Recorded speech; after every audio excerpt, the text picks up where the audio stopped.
Welcome home to USA Global TV and Radio, a place where dreams take flight, with authentic storytelling, diverse perspectives and meaningful conversations, where global stories unite and bridges are built beyond all borders. Discover world-class education, entertainment, hope and inspiration. Together, we're building bridges worldwide. Subscribe to our channel, USA Global TV. Download our app, USA Global TV. Be our guest or join our team. Visit usaglobaltv.com. Thanks to our founder and executive producer, Dr. Jacalyn Kerbeck. Music score by Yeffy Tang from Cloud Road Music. Voiceover artist Mike Porter. Creative direction by Paul Garcia. USA Global TV and Radio, your home for global connection. All rights reserved. This video and its contents are the exclusive property of USA Global TV and Radio. Unauthorized use, duplication or redistribution in any form is strictly prohibited.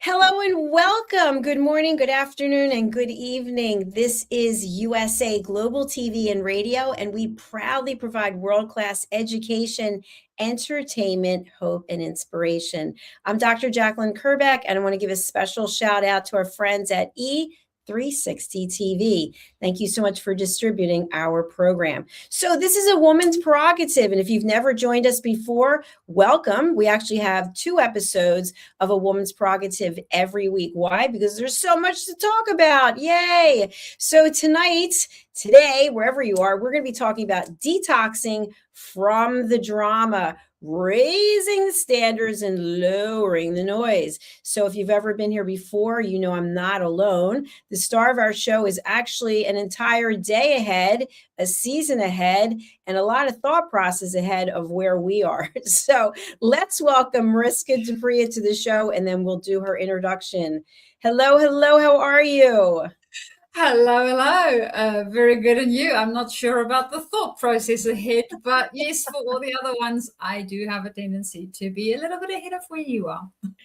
Well, the reason why I said that was because you are in the first part of your day. I'm in the last part of my day. So I think you are probably mentally further ahead than where I am right now. So for people joining us for the first time, tell us where in the world you are and what you're doing there. So I am all the way in Australia. If you are in the Asian Pacific area, that would be close to me. If you are, however, not in the Asian Pacific area and on the other side of the planet, like Dr. Jacalyn, that's a little bit further away from me. And what I do is I coach as well as train leaders within the human space. So being a little bit more human in our environment so that we can bring the best out of our team members, as well as, first and foremost, ourselves. So doesn't matter whether you have or have not got the title of leader, thinking about stepping into leadership within a formal setting, or whether you are just leading within your own life. These are skills that we can use in a wide variety of spaces. And typically I try to apply them in the work environment. And as I said, we can also just apply them with our families, with our friends, in other areas as well. So they are always good skills to have, utilize, as well as get a little bit more familiar with and better at, because it makes us better humans in general. So that's what I do and where I'm from. And I cannot wait to see what comes up in our topic today. Well, thank you so much. And by the way, I want to encourage audience participation. If you are positive and you want to share something positive and encouraging, we don't want to hear your political views or your negativity. Sorry, take it somewhere else. Okay, so today's topic, this afternoon's topic is detoxing from drama. So do you ever recall a conversation? Maybe you were part of it. You were the one doing the talking or you're the one doing the listening. And this person or you were just complaining and going on and on and on about something that seems so trivial when you look back. But at the time, it was a big issue. Have you ever been part of something like that, Mariska? Well, I could think of a number of different occasions where that might have Slipped in. Yes. Thank you for your honesty and candor. I appreciate it. So, when we look at everything that can possibly go on in our life, sometimes there are these little teeny tiny annoying things. And maybe in one day we might have more than one because we're in the kind of frame of mind where it seems like everything's going wrong. And so everything doesn't go our way. So, we have different ways of processing that. We can actually take the high road, or we can take the low road, meaning we can come from a positive place or we can come from a negative place. So you have extensive amount of experience coaching people, you have significant credentials. What do you do when you have someone who finds themselves constantly surrounded by drama? Wow. Well, luckily I don't have anybody that's constantly surrounded by drama, but as you mentioned, drama does come up. And we do have a tendency to, I almost think about drama as mold. So we have a tendency to have areas in our life where we might be cultivating some mold. And then other areas where we actually let the space breathe, get in fresh air, make sure that there's some healthy processes and cleaning that takes place, so it doesn't cultivate any moldy things. So within the drama, when it is, especially when it comes up within a coaching conversation, first and foremost, what I typically tend to do is turn that little mirror so that we can see what it is that we are doing that might be contributing to this thing. As you mentioned a little bit earlier on, Dr. Jacalyn, we can choose to take the high road or maybe the lower road where we are playing into this more and we are taking the bait and we are cultivating our little moldy experience. So understanding what we are contributing to it. Drama does not just happen by itself. It's not possible for it to happen by itself. It needs interaction from different places. So that's the first thing that we do. And especially in coaching conversations, I mean, and just in general life, the only thing, the only person, the only actions and behaviors we can ever change is our own. We can try to influence the other person, but we cannot change their behaviors, their thought patterns. That's up to them to do. So we can only do it for ourselves. So that's where I would start first. Dr. Jacalyn is taking the mirror and looking into it and seeing what the hell I am contributing to this that might be causing it, and or just staying in it might be part of that, right? How about you? I love that. Thank you. And for anyone who's wondering, we're talking about drama. And sometimes people like to stir the pot. They like to be in the center of the drama. They like to cause the drama, or sometimes they like to help perpetuate the drama. And I call that stepping into the fire, where you help make the flames go higher and higher. And I don't want to be anywhere near any of that. I have to say, when I was younger, I was in the midst of drama, and I did cause a lot of it because of the way I reacted. So even though something happened that was out of my control, the way I responded was inviting drama. So that's what we're really talking about today, folks. If you find that your life is chaotic and filled with drama, as Mariska said, you look in the mirror and think to yourself, what role am I playing in this? How did I show up when the drama started? So let's go from there, Mariska. The person looks in the mirror and they go, ah. And after that, they say, you know what? I have all this drama going on and I don't really know what my role is or what I did to cause it. How do they start to come to terms with that, to understand their role? Well, I think first off, it's while you are looking in the mirror, right? Just noticing, just seeing what is it that you are noticing? What is it that you are seeing? What roles might you be perceiving is being played? If you don't have any clue whatsoever what might be going on, there is frameworks out there, like, for example, the drama triangle. That's quite often used within the psychiatry space. We also use it within the coaching space. to see what role you might be contributing to. And it might be something like, so if we look at the drama triangle, you get the prosecutor, the victim, and the rescuer. And you might think that, oh yeah, I am the rescuer, so I'm doing a good job in this space. But by playing a rescuer, we are sending a victim further into victimhood. And we might be sending a prosecutor further into prosecution. We also, if we are the rescuer, when we go to the prosecutor because we want to help the victim, we become the prosecutor. So understanding what it is that you have, what's your role within that space, how are you reacting to the thing that you are reacting to?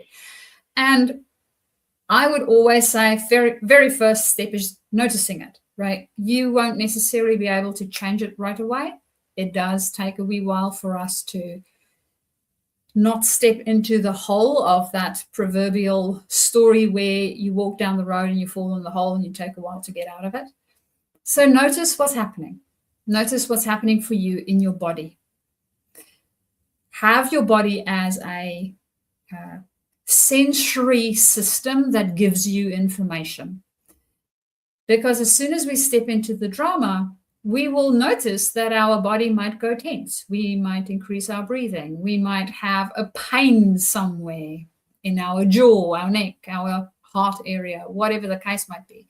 So notice your body when you go into that space, or even if you think about the space, your body will show you what's happening for you.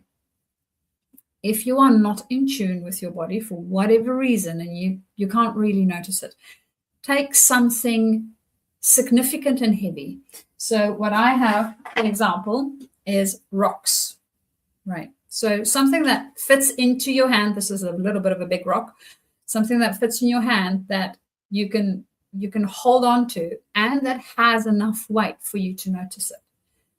Put it in your hand. Just notice the rock first, right? And how it feels. So it helps you to be present and grounded.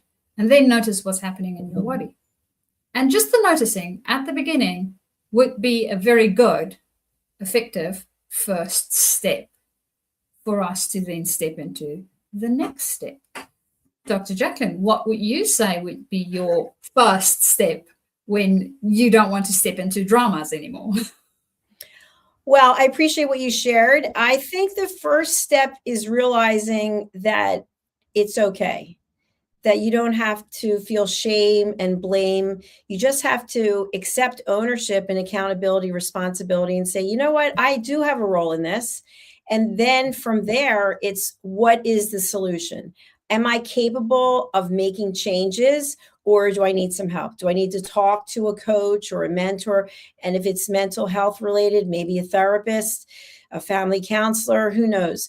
But it's first of all acknowledging that it exists, because a lot of times I think what we do is we pass it on to someone else. Well, it's not my drama. She started it. It's her drama. She's at the center of it, right? Just get rid of it. It has nothing to do with me. But yet, because we actually are looking at it and not accepting any responsibility, that's a red flag. So it's never just one person. Maybe something happened to someone else, or maybe something happened to us and we made someone else aware of it, or we became aware of it, but we still have a knowledge, and how we're reacting to that says a lot. Are we coming on the offense? Are we on the defense, or are we neutral? And so I think either way, offense, defense, meaning that you are coming at it aggressively or you're coming at it passively, can mean that you're still part of it as opposed to being neutral. What do you think? That is very true. And I think it is around looking in the mirror and realizing that we have a part and we need to take responsibility for whatever size of the part it is. Because if we don't do that and we just put it onto somebody else or the situation or the whatever, we still have a reaction, right? And that reaction isn't anybody else that has the reaction other than us. We have the reaction. The thing might have happened, good, bad, ugly, doesn't really matter. It might be a human, it might be nature, it might be a whole bunch of different things that had an influence on it. But we are having the reaction to the thing. And your reaction, you can always decide what that is.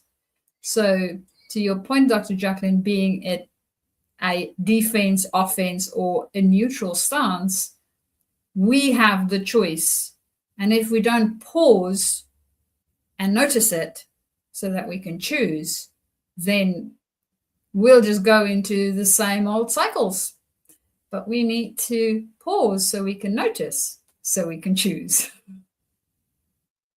Absolutely. And so the tagline for our episode today is raising your standards, lowering the noise. And I want to talk a little bit about lowering the noise. So people might be confused by that. But if you think about the amount of noise that goes on in our heads when it comes to being involved with drama, it's like there all the time. And it takes over. If you think about this as being the most expensive real estate in your head, and it takes over your real estate, you can't sleep. You start gossiping about it. You start telling other people about it. But you've never actually acknowledged that you're part of it, number one. And number two, you've never looked at, well, what can I do so I don't get involved in this again? Or what can I do to find a solution so I'm not involved in something like this again?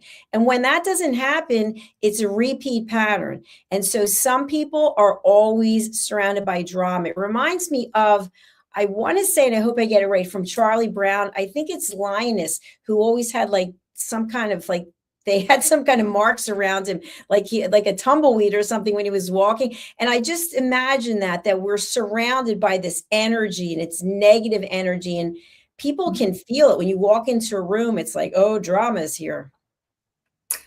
That's very true. And for those of us that has raised our standards and do not want to interact with it, it also means that, well, we won't interact with that person, right? Because we don't want to be a part of that noise, and we will take ourselves away from it. It reminds me of especially the lowering the noise piece, of a very visceral experience I had of this, where my mother-in-law was struggling with something on her phone. I cannot remember exactly what it was. And she was trying to get it sorted out and asking for help all the while we were actually also watching TV at the same time.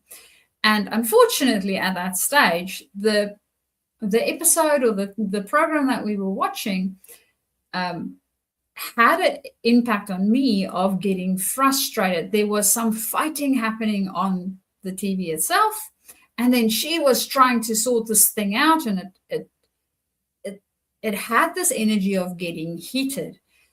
And the lowering the noise, I just told my husband, can you please just pause or switch that volume down of the TV so my brain can actually function, and it feels like I don't have all of that noise. So it was a physical experience of this lowering the noise, and it made such a difference. Just switching off one of those channels, right? I couldn't exactly switch off my mother-in-law because she needed assistance, but we could switch off the TV. We could put it on pause so that channel wasn't introducing more noise anymore. And that, I do think that when we are in a place where we have these dramas happening, is the more people, situations, things that we add into it, the bigger the noise. And Dr. Jacalyn, you said before, we basically stoking the fire inside, right? So we're making it even bigger. And when we do that, I know for myself, my brain doesn't want to function. If my brain doesn't function, I can't get out of it because I can't be creative anymore. I just want to switch everything off. And I don't know, Dr. Jacalyn, is this something that you have experienced in some way, shape, or form before in life? Absolutely. And I feel like the words drama and gossip go together. They seem to have a lot in common. So people might not even realize it when they are gossiping. But someone said to me recently, and I thought it was a great point. They were in a room of people, and a certain group of people were talking about someone who wasn't there. So she entered the conversation and she said, you know what, I think I'm going to go and call XYZ and put her on speaker so that she can hear what the conversation is, so she can be part of it. And of course, that caused quite a drama. So think about, how are you spending your time? What are you thinking about? What are you talking about? Who are you spending your time with? And then when you think about that, what is it that you're creating? So you were just talking, Mariska, about being in a creative mindset. When we are in a place of negativity, which to me is gossip and lower vibrations, that is also in a drama state. And so it's difficult, if not impossible, to be in a creative state. So to me, I see them as polar opposites. What about you? I agree. If we are in that drama, gossip spaces, it is not a high energy, right? It has a tendency to draw us even lower down. So it gets worse and worse and worse, because now we are comparing worst stories, right? I want to be even worse than this other person potentially.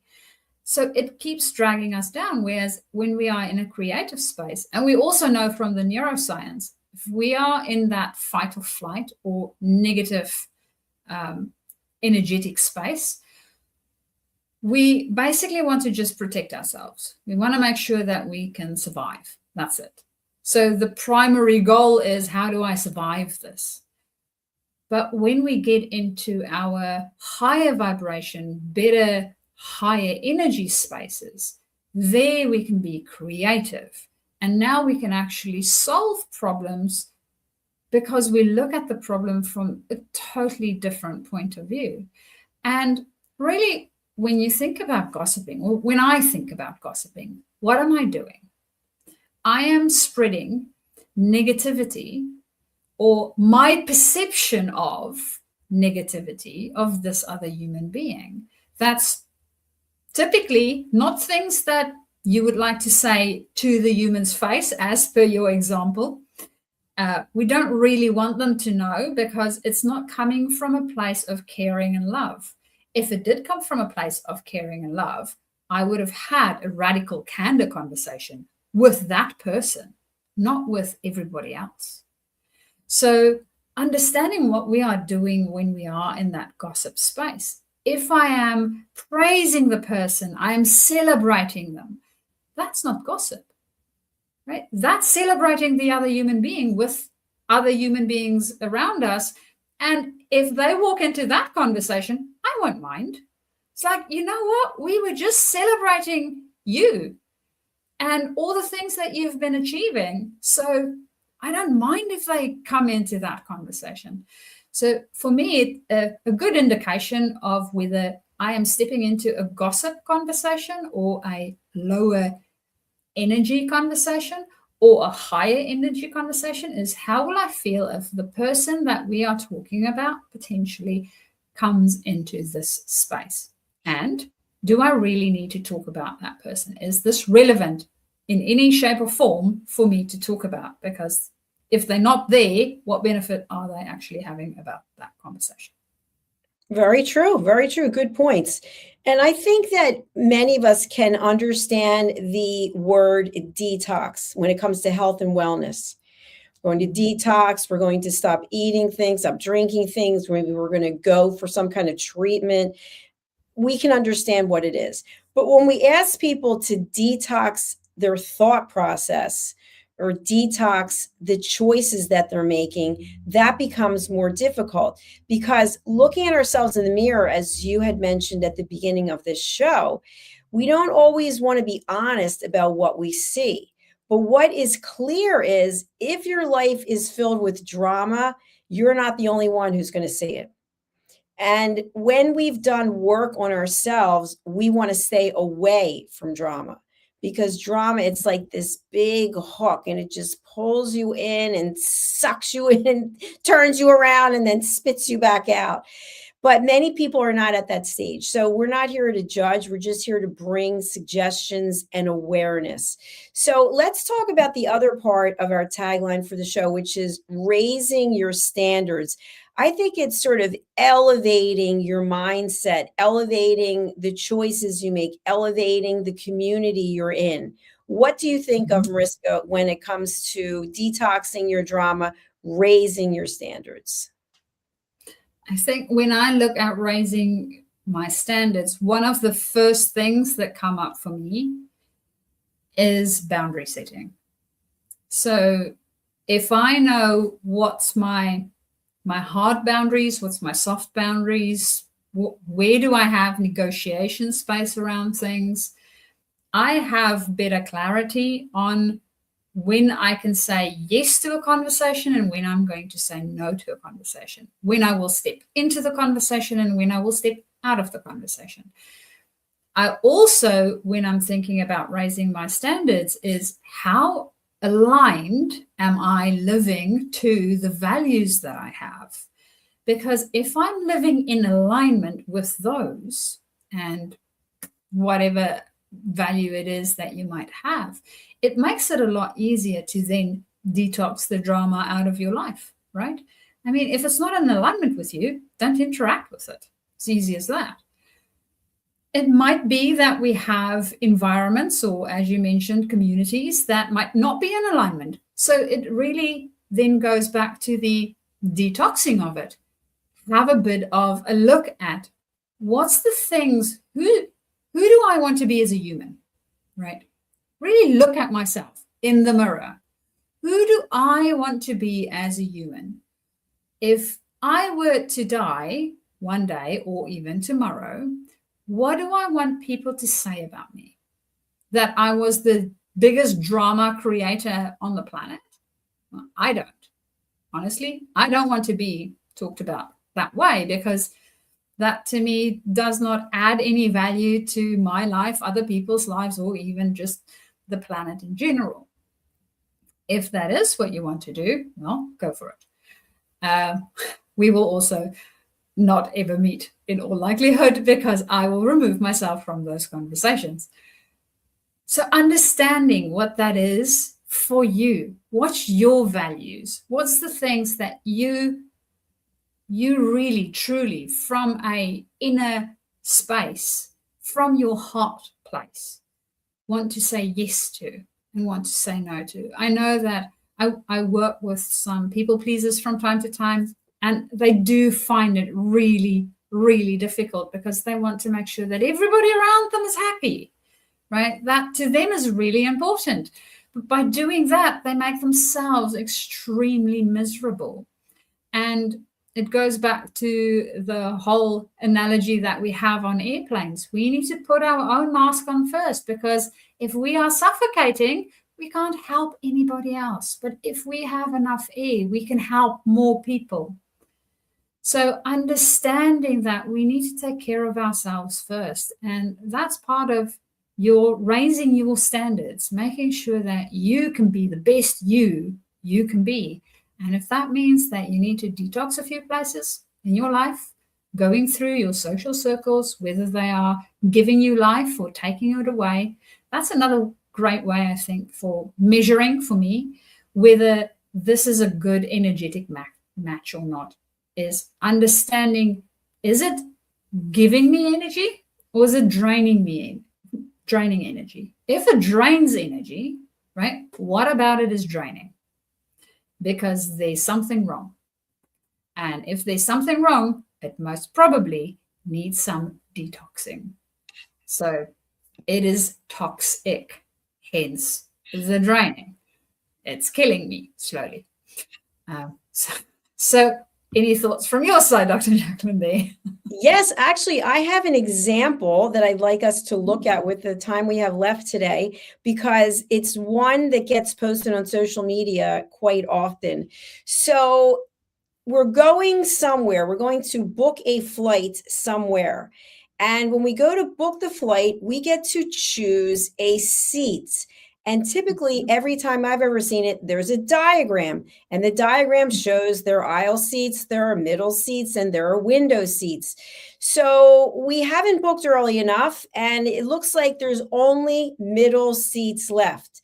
So we get the middle seats, and then we get on the plane, and then we ask someone to switch with us, and we come up with whatever the situation is. And obviously, there are real situations.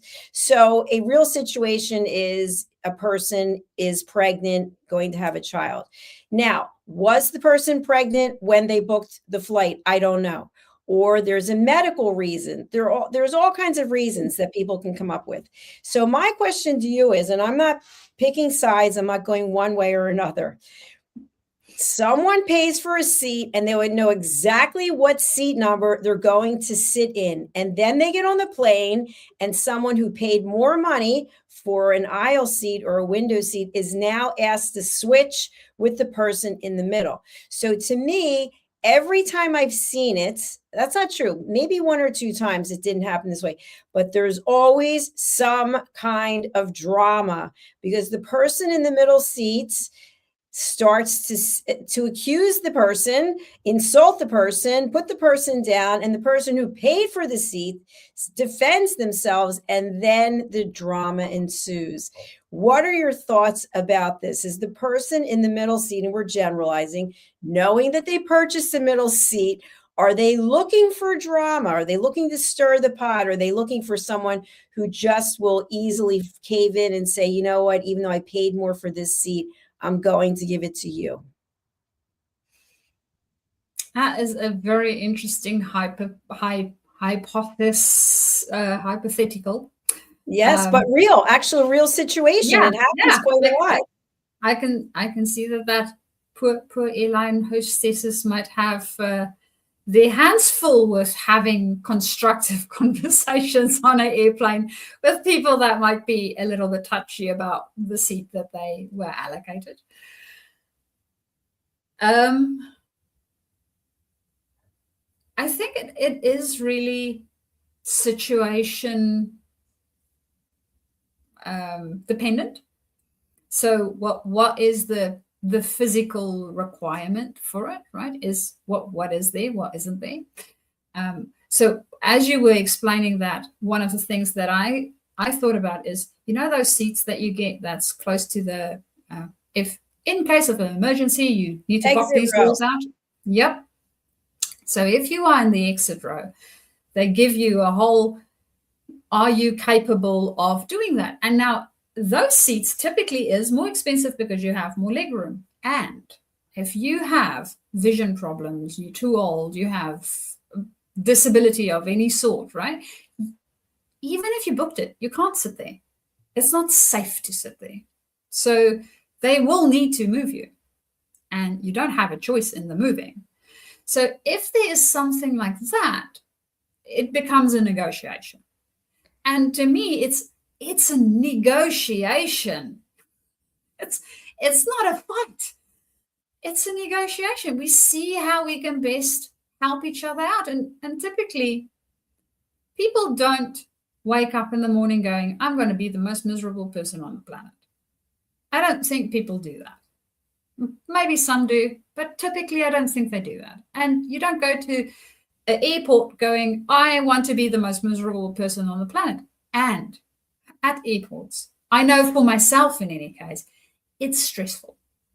It's just part of the nature of it. We get all put into a very small tin can, and then we are going to fly somewhere and we need to sit with whoever it is. And hopefully there's people around you that you can stand for that amount of time. And we aren't always lucky enough to have that. You might have crying babies and people talking very loudly or being drunk or whatever the case might be, right? So these other things that might impact it, and we can still all be human. So the thing that I would think about is if I'm going to defend or if I'm going to attack, both of them has an energy of pushing to it. So both of them has some, if I'm defending, I'm doing this, right? If I'm attacking, I'm doing this, but both of them pushes. And as soon as I push, the other person's going to push. So why not look at it from a, well, is this, for whatever reason, a valid thing? And it might be valid for them. And financially, how does that impact the whole thing? Is it a financial consideration that I need to take into account or not? Is the seats so much different? And is that something that needs to be accounted for, or can the person maybe go sit in a different area of the plane? I also know that they have manifests for a reason. So you are allocated a seat so that they can, in the case of an emergency, again, know who are sitting where and who is or isn't missing in the process. So there's a few things that comes to mind with swapping seats. I won't easily just swap a seat. Not because I don't want to swap the seat, but because there is other regulatory implications to it as well that we need to keep in mind within that space. So that's a tricky one, Dr. Jacalyn. Well, I'll just share this. This is how I feel. I feel like if you go on to book a flight and they don't have the seat that you want, go on another flight. I don't think it's fair to pay for a seat that you don't want to sit in and then approach someone on the flight, someone you don't know who paid for their seat, and expect them to change.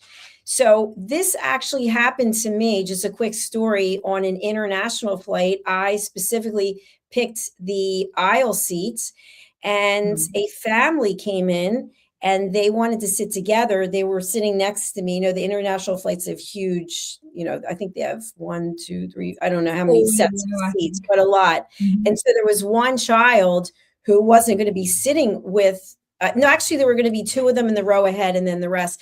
So one of them asked me to move. And I said, I'm really sorry, but I'm not able to move. I have a health condition. And they made fun of me until they fell asleep. All they did was talk about me and belittle me. And I didn't get engaged. So when you think about drama, I did not engage in the drama because I thought to myself, the issue that you have is that you're not getting your way, that you thought you could bully me into doing what you wanted so you could get your way. But the truth is, when they booked the tickets, they saw that there was one seat that wasn't going to be with them. So then don't book the flight. So my point is, if you're not someone who's into drama, why create situations that are filled with drama? Get on the flight. Everyone sits where they're supposed to sit, and that's it. It's not forever. It's for a certain number of hours, just like on another international flight, there were 2 women who were sitting maybe 3 rows ahead. Everyone was sleeping. I had my noise canceling headphones on, and they talked at the top of their lungs. They were drinking and they had their lights on and they just kept talking and talking. So I didn't go and say anything to them because they have the right to sit where they are and do what they're doing. So my point is, don't put yourself in a situation that's going to cause drama if that's not what you want the outcome to be. Look at your own behavior and then make a decision that's conducive to peace.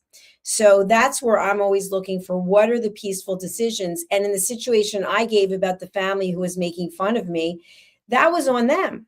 Let them make fun of me because they're upset that they can't get their way. When you're booking your tickets, pick the seats that you want. And if you can't get the seats you want, book on a different flight. It's very simple. Yeah. Or arrange it. I mean, there's a saying, play the cards you're dealt. Yes. Right. So if you are in poker, you have to play whatever cards you have. And you can bluff or try to make as if you have a better hand potentially than you have. So then you start to play the people around you, but you need to still play the cards.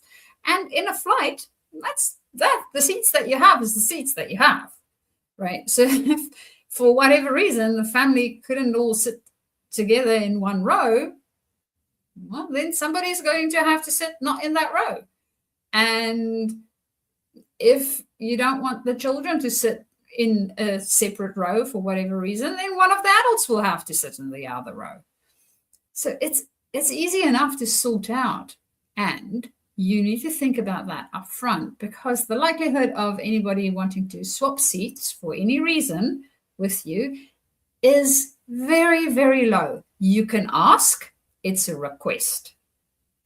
And they have the right to say no. That's their decision, not yours. Yours was to book the flight and not have all your seats in one spot.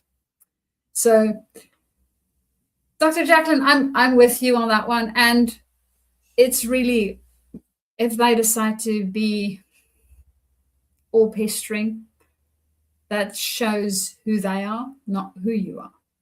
That's right. You don't have to get in. You don't have to go there. You don't have to jump into the mud pile. But we have to jump out of the show because we are over our time. So, Mariska, it's another fun episode with you. Thank you so much. For people who are interested in working with you, who's a good client for you, and how would they reach you? Are you taking on new clients? Yes, taking on new clients. So if you are a leader wanting to step into leadership, so you are new to the process, or you want to step up within your leadership space, please do get hold of me so we can start working on, well, how to do not only that, but also bringing in more humanness into your area. And I'm also starting to work on development. So how do we develop ourselves? What's the process that we go through within our own spaces? It's still an exploratory place for me. So I will, in all likelihood, during this year, at some point, start to mention a little bit about that. So I thought I'd bring that in now so that you can start thinking about how your development works. And I would, of course, love to have conversations about that as well, because I love to hear what different people think about it, how they see it. It always enriches my own thinking too. So, and I love any enriched thinkings. All right. Thank you so much. We are showing your website. So for people who are on an audio platform only, Mariska, website is? Website is Journey, so Journey, 2, Discover, DISCOVER.com. And then you can also get me at Mariska, so MARISKA, at Journey2, Discover.com. Or alternatively, you can also find me on LinkedIn. So on LinkedIn, I would be Mariska du Preez. If you are closely connected to me, if you are a little bit further away from me, I might show up as Mariska DU. And you can see the lovely photo that I have on my profile. So you know that you have found the right one. And from that space, you can just do a direct message and we can start our conversation. Beautiful. Thank you so much, Mariska. I appreciate you being here. And if you missed the beginning of our show, you can go over to our playlist, A Woman's Prerogative, on USA Global TV and Radio on YouTube. And also you can watch it live on E360 TV at the top of the hour. So Mariska, we'll see you again soon. Thank you. Bye for now. Bye. And for those who don't know, I actually have our YouTube Silver Creator Award right here. Here it is for surpassing 100,000 subscribers. And that's what we have there in the corner, if you can see. So I just wanted to share that with you because I have a new studio and it's prominently located in the studio. So if you haven't done so yet, drop whatever you're doing. That's right. Right now, drop what you're doing, please, and go over to subscribe on our YouTube channels. We have two of them, USA Global TV and Radio and Dr. Jacalyn Kerbeck. If you'd like to be a guest on any of our shows, you can go to our website, which is, surprise, usaglobaltv.com. It's also usaglobaltvandradio.com, but that's longer to type.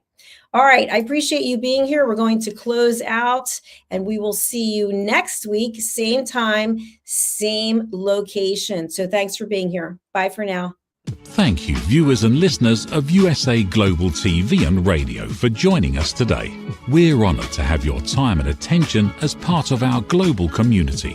At USA Global TV and Radio, we believe in the power of authentic conversations, meaningful connections, and creating a world of possibilities together. Want to be part of something bigger? Join our team of elevated listeners at usaglobaltv.com, a space where your voice matters and your ability to listen transforms relationships.